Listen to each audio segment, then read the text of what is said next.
Ready to explore and reveal? Dive into today's question and uncover the answers together. To make a private match in MW2, first, launch the game and navigate to the Multiplayer menu.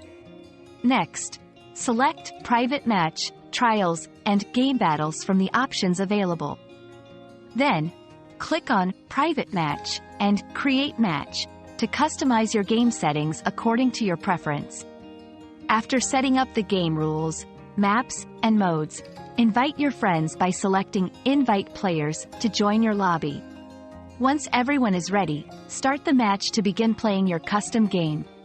This feature allows you to create a tailored gaming experience with friends. Another mystery solved, but many more await.